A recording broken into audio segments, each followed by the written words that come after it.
frightening admission from China's defence minister over the weekend that his forces were ready to forcefully prevent Taiwan's independence. And also this morning, a warning from Australia's Strategic Policy Institute. The government's defence plans won't improve our military capabilities for at least a decade. Joining us live from Canberra is the Independent Senator Jacqui Lambie. Jacqui, were you surprised by this flex from China over the weekend, or is it more of the same? Oh, it's just more of the same stuff coming from them, isn't it? I mean, what would you expect? I think that they would have a better chance, Pete, instead of being a dictators, trying to be a democracy. That might sway Taiwan in a bit. But seriously, this is the sort of behaviour we get, aggressive behaviour from the Chinese Communist Party. There is no doubt about that. And that will continue. Nothing's ever going to change that. So all we're waiting on is whether or not they're going to be half serious and go in there and go against Taiwan and see what occurs over that, you know. So I think that's where we're at. I think it's the waiting. But as for us being ready, you're kidding yourself, right? We are not ready. All these billions of dollars that we're wasting on submarines, where we could be putting so much more equipment out there. I don't know, but in 10 years' time, and that's going to be on a good day, and I don't expect them to be built because they're bloody hopeless at doing any of that sort of stuff. You've seen Defence's procurement and what it's been like over the last 20 or 25 years, and it has been beyond disappointing. They are the reason that we're in the situation today. So it's extremely, it is extremely difficult with that procurement stuff. Too slow, too much waste going on. That's where we're at. But seriously, mate, those submarines, I'm not interested in them. Where we're going are missiles and robotics. That's exactly wherever other militaries around the world are heading. They're not talking about new submarines, except for us in the United States. Well, I mean, so I was going to ask you, so ASPI, this is as an aside to all of that, ASPI said that our military capabilities won't be improved for a decade. Now, Matt Thistlethwaite, the Assistant Defence Minister on the program, refuting all of that this morning, saying that hardware is coming online over the next 4 years, so she'll be right, mate. So are you in ASPI's corner there?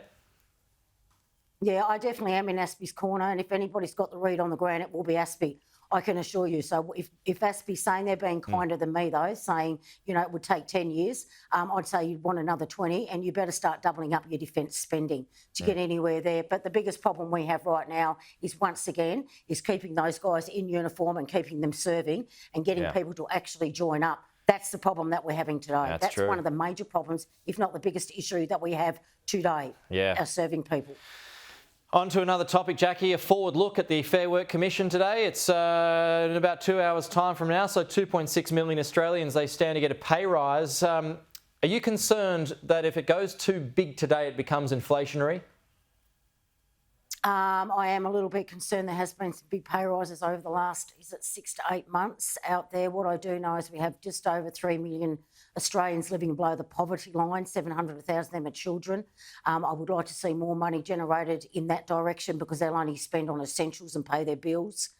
So that is growing. And the other thing is, here you go to our Defence Force again. You've given them a 3% pay rise. And by the way, I've already heard from yesterday, I don't know if you know this, Pete, but they've also put up their rental defence personnel 8%. So their 3% they're not going to earn anything out of. And from the Defence Housing Authority and stuff like that, their housing and their rental has gone up 8%. So they're not making anything. So it always bothers me when we have people who are undermanned, and we've got them out there and we're paying 3%, and we've got workers out there that want 5 or 6%. I think, we really need to look at what's going on here, and the inflation. If it's going to push inflation up, no one's going to win, because interest rates are going up. No one wins out of that. No, the union aiming for 5%, business wants 2%. We'll see where they land. Again, that's coming up in about 2 hours. It'll all be here on Sky. Just finally, Jacqui, Josh Frydenberg, according to reports, is in for Kooyong when the next election rolls around. How do you think that plays out if a young woman has already been pre-selected? Yeah, I don't think that's very good at all. She's already been pre-selected. They already are known to have a female problem in the Liberal Party. And quite frankly, I think by Josh coming back in there, or trying his way back in there, that will only help Monique Ryan maintain her seat. That's what I think. So I think he needs to come out this morning, and he needs to be very clear that he's not running. He's had the opportunities, and I can see why Jeff Kennett's a little crappy with him this morning, because he has had opportunities. They've been begging him to come back. He said no, he didn't want it. So coming back now is just a no-go. So that's regardless of if the boundaries get redrawn? Yep, obviously, yeah. So, I mean, they've already picked a candidate. She's been selected. And that's how it should remain. That's how it should remain.